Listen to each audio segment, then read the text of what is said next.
इस हफ्ते घटा है राजनीति की दुनिया में बहुत कुछ। आप कुछ भी मिस ना करें, इसीलिए हाजिर है इस हफ्ते का पॉलिटिकल रिकैप। हेलो जी, मैं मानसी हूं आपके साथ only on ABP live podcast. सबसे पहले बात करें हम पॉलिटिकल रिकैप की, उससे पहले आपको मैं एक वाक्य बता देती हूं। 11 मार्च की शाम खबर आई कि पीएम मोदी एक बड़ा अनाउंसमेंट करने वाले हैं, देश के नाम संबोधन करने वाले हैं। सबकी नजर टीवी मोबाइल पर, जो जहां से न्यूज कंज्यूम करता है उसकी नजर वहीं पर थी। आधा घंटा इंतजार किया और खबर आई कि पीएम मोदी का तो कोई संबोधन होना ही नहीं है। उस आधे घंटे के दौरान खबरें आई कि सीएए लागू होगा, लेकिन प्रधानमंत्री मोदी ने एक्स पर कुछ शेयर किया। क्या लिखा ये भी आपको बता देती हूं। Multiple independently target blue re entry vehicle यानी MIRV तकनीकी के साथ देश में ही विकसित अग्नि 5 मिसाइल का पहला फ्लाइट टेस्ट किया गया है। मिशन दिव्यास्त्र के लिए पीएम मोदी ने लिखा कि उन्हें DRDO के वैज्ञानिकों पर गर्व है। कुर्सी से लोग बस उठे ही थे रिलैक्स होने के लिए कि 6 बजे के करीब CAA को लेकर केंद्र सरकार ने नोटिफिकेशन जारी कर दिया, जो इस हफ्ते की सबसे बड़ी पॉलिटिकल अपडेट है। पॉलिटिकल इसलिए क्योंकि इस पर राजनीति चल रही है। आरोप, सपोर्ट, प्रोटेस्ट लगातार चल रहे हैं। ममता बनर्जी ने क्या कहा आपको ये बता देते हैं। उन्होंने कहा कि वो जान दे देंगी, ममता बनर्जी ने कहा वो जान दे देंगी, लेकिन CAA को बंगाल में लागू नहीं होने देंगी। हालांकि ये बात और है कि लीगल एक्सपर्ट्स के मुताबिक केंद्र से लाया गया कानून सब पर अप्लाई करना पड़ता है।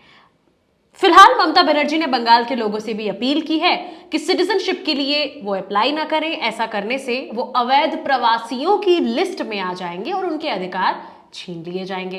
अरविंद केजरीवाल ने भी कई सवाल किए बीजेपी से और सीधा हमला किया पीएम मोदी और बीजेपी पर। क्या कहा बताती हूं। उन्होंने कहा कि 10 साल में कुछ अच्छा काम बीजेपी वाले कर लेते तो ये नहीं करना पड़ता। बेरोजगारी चरम पर है, बीजेपी की सरकार से हमारे बच्चों को घर दिया नहीं जा रहा और पाकिस्तान के लोगों को यहां घर दे देंगे। बीजेपी ऐसा क्यों कर रही है। आम आदमी पार्टी के राष्ट्रीय संयोजक अरविंद केजरीवाल ने यह कहा कि यह पूरा खेल चुनाव को लेकर है। इन लोगों को यहां बसाकर बीजेपी वाले अपना वोट बैंक तैयार कर रहे हैं। पिछले 10 सालों में बहुत उद्योगपति भारत छोड़कर गए हैं। अगर चाहिए तो इनको लेकर वापस आओ ताकि रोजगार बढ़े। यह देश के लिए सबसे बड़ा खतरनाक फैसला है। ये भी आपको बता दें कि इस बयान का असर भी देखने को मिला। पाकिस्तान से आए हिंदू शरणार्थी दिल्ली के मुख्यमंत्री अरविंद केजरीवाल के घर के सामने प्रदर्शन कर रहे हैं। इन शरणार्थियों में केजरीवाल के उस बयान को लेकर गुस्सा है, जिसमें केजरीवाल ने कहा था कि अगर पाकिस्तान, बांग्लादेश और अफगानिस्तान से शरणार्थी भारत आएंगे तो कानून व्यवस्था की स्थिति बिगड़ जाएगी, चोरी और लूट जैसे अपराध बढ़ जाएंगे। वहीं दूसरा असर ये भी दिखा कि खुद जवाब गृह मंत्री ने दे दिया है, अमित शाह ने, केजरीवाल, ममता बनर्जी और तमाम लोगों के सवालों का, जो हम आपको बताते हैं हमारी अगली पॉलिटिकल अपडेट में। गृह मंत्री अमित शाह ने सिटीजन अमेंडमेंट एक्ट यानी CAA पर चल रही पॉलिटिक्स पर बात रखी। शाह ने CAA का विरोध कर रही बंगाल की मुख्यमंत्री ममता बनर्जी को लेकर कहा कि उन्हें शरणार्थियों और घुसपैठियों के बीच अंतर नहीं पता। गृह मंत्री ने कहा, मैं ममता बनर्जी से अपील करता हूं कि राजनीति करने के लिए कई और भी मुद्दे हैं।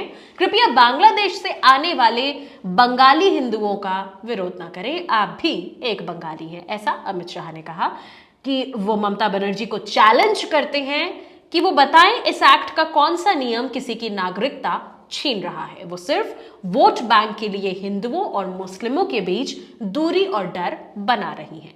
अमित शाह ने कहा कि मैं राहुल से कहना चाहता हूं कि वे पब्लिक प्लेटफॉर्म पर आए और बताएं कि उन्हें और उनकी पार्टी को CAA से आखिर क्या परेशानी है, वो क्यों इसका विरोध कर रहे हैं। राजनीति में आपको अपने फैसलों के पीछे का कारण बताना पड़ता है, मगर CAA, अमित शाह ने कहा कि ये मेरी सरकार का फैसला है तो मुझे बताना होगा कि मेरी पार्टी का इस पर क्या स्टैंड है और ये देश हित में कैसे है। ऐसे ही आपको अपने विरोध का कारण बताना चाहिए, ये उन्होंने राहुल गांधी से कहा। शाह ने केजरीवाल से क्या कहा ये भी आपको बताती हूं। केजरीवाल को ये नहीं पता कि ये लोग पहले ही हमारे देश में शरणार्थी हैं, ये भारत में रह रहे हैं, ये वो लोग हैं जो 2014 से पहले से यहां से रह रहे हैं और ऐसे ही लोगों को नागरिकता मिलेगी। चलिए बढ़ते हैं आगे और बताते हैं वो खबर जो भी इस हफ्ते राजनीति की दुनिया में काफी छाई रही। लोकसभा चुनाव के लिए बुधवार की शाम भाजपा की दूसरी लिस्ट जारी हुई। इसमें 72 नाम हैं। नागपुर से नितिन गडकरी, मुंबई नॉर्थ से पीयूष गोयल, हमीरपुर से अनुराग ठाकुर को टिकट दिया गया है। एक दिन पहले हरियाणा के मुख्यमंत्री की कुर्सी छोड़ने वाले मनोहर लाल खट्टर करनाल से चुनाव लड़ेंगे। भाजपा ने 2 मार्च को जारी पहली लिस्ट में 16 राज्य और 2 यूनियन टेरिटरीज से 195 कैंडिडेट्स के नाम जारी किए थे। पहली और दूसरी लिस्ट को मिलाकर पार्टी ने अब तक कुल 267 कैंडिडेट्स के नाम जारी कर दिए हैं। इनमें से 2 कैंडिडेट्स आसनसोल सीट से पवन सिंह और बाराबांकी से उपेंद्र रावत ने नाम वापस ले लिया है। कुल मिलाकर बीजेपी अभी तक 267 नामों का ऐलान कर चुकी है। 63 एमपीज के कटे हैं टिकट और 140 को फिर से मौका दिया है बीजेपी ने। आगे बढ़ते हैं। इसी के साथ आम आदमी पार्टी ने भी अपने कैंडिडेट की लिस्ट का ऐलान कर दिया और यही खबर है हमारी अगली पॉलिटिकल अपडेट। पंजाब में आम आदमी पार्टी ने 13 लोकसभा सीटों पर 8 उम्मीदवारों का अनाउंसमेंट किया। पहली लिस्ट में 5 मंत्रियों को लोकसभा उम्मीदवार बनाया गया है। इनमें अमृतसर से मंत्री कुलदीप धालीवाल, खडूर साहिब से मंत्री लालजीत भुल्लर, बठिंडा से मंत्री गुरमीत सिंह खुड्डियां, संगरूर से मंत्री गुरमीत सिंह मीथेयर और पटियाला से मंत्री डॉक्टर बलबीर सिंह शामिल हैं। जालंधर रिजर्व से मौजूदा सांसद सुशील रिंकू पर आपने फिर से भरोसा जताया। वो जालंधर से आपके ही सांसद हैं। जालंधर से कांग्रेस के सांसद रहे संतोख चौधरी के निधन के बाद रिंकू ने कांग्रेस छोड़ आपसे यहां उपचुनाव लड़ा और जीता था। फतेहगढ़ साहिब रिजर्व से 5 दिन पहले कांग्रेस छोड़ आप में शामिल हुए गुरप्रीत सिंह जेपी को टिकट दी गई है। उन्होंने कांग्रेस में अनुशासन न होने और परिवारवाद का आरोप लगाकर पार्टी बदली थी। उसी वक्त से उनको टिकट मिलने की पॉसिबिलिटी जताई जा रही थी। सबसे दिलचस्प, फरीदकोट रिजर्व से उम्मीदवार बनाए कर्मजीत अनमोल। अनमोल पंजाबी एक्टर हैं और उन्हें सीएम भगवंत मान का बेहद करीबी माना जाता है। शुरुआत में चर्चा थी कि उन्हें सीएम भगवंत मान की पुरानी लोकसभा सीट संगरूर से उम्मीदवार बनाया जाएगा। ऐसा इसलिए क्योंकि ये सीट आपके लिए सेफ मानी जा रही थी। हालांकि उन्हें दूसरे एरिया से टिकट दी गई है। आगे बढ़ते हैं। हरियाणा में चुनाव से पहले ही काफी फेरबदल देखने को मिली और यही है हमारी अगली पॉलिटिकल अपडेट। सीएम ही बदल गए हरियाणा के। जनरल नॉलेज को अपडेट कर लीजिए क्योंकि अब हरियाणा के नए मुख्यमंत्री हैं नायब सैनी। ऐसा कैसे हो गया ये भी मैं आपको बता देती हूं। हरियाणा में भारतीय जनता पार्टी और जननायक जनता पार्टी का गठबंधन टूट चुका है। मनोहर लाल खट्टर ने मुख्यमंत्री पद से पूरी कैबिनेट के साथ इस्तीफा दिया। अब कुरुक्षेत्र के सांसद रहे नायब सिंह सैनी के नेतृत्व में हरियाणा में नई सरकार बनी। लेकिन ये सोचने वाली बात है कि आखिर 4.5 साल बीत जाने के बाद ही ये गठबंधन टूटा क्यों और लोकसभा चुनाव से ठीक पहले कैसे हरियाणा की सियासी एकदम बदल गई। अप्रैल मई में लोकसभा चुनाव होने वाले हैं। मौजूदा वक्त में हरियाणा में 10 सीटें हैं।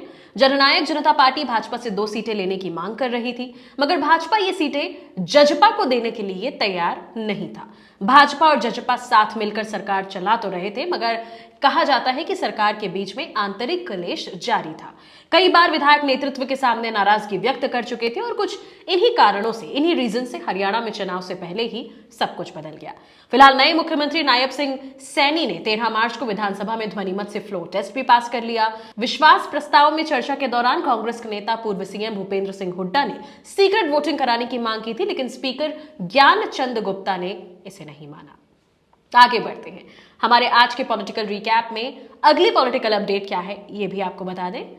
2 नए चुनाव आयुक्त का नाम सामने आ गया है। चुनाव आयुक्त के 2 नए चुनाव आयुक्तों के नाम फाइनल हो गए हैं। प्रधानमंत्री की अध्यक्षता वाले पैनल की गुरुवार को बैठक हुई। इसके बाद नेता विपक्ष अधीर रंजन ने मीडिया से बातचीत की।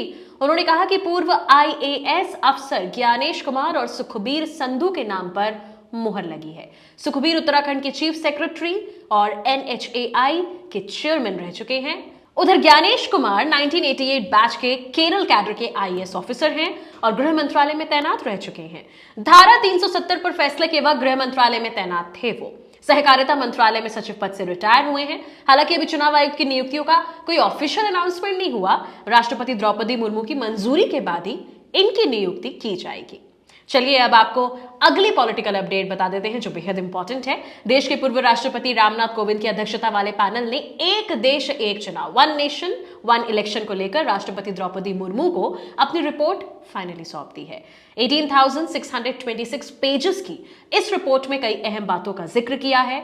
आपको बता दें कि इस कमेटी का गठन पिछले साल 2 सितंबर को किया गया था। इसके गठन के बाद से ही इस कमेटी ने हितधारकों, विशेषज्ञों के साथ व्यापक परामर्श करने के बाद ही इस रिपोर्ट को सौंप दिया है। और आज के हमारे पॉलिटिकल रिकैप की आखिरी खबर में बात कांग्रेस की कर लेते हैं।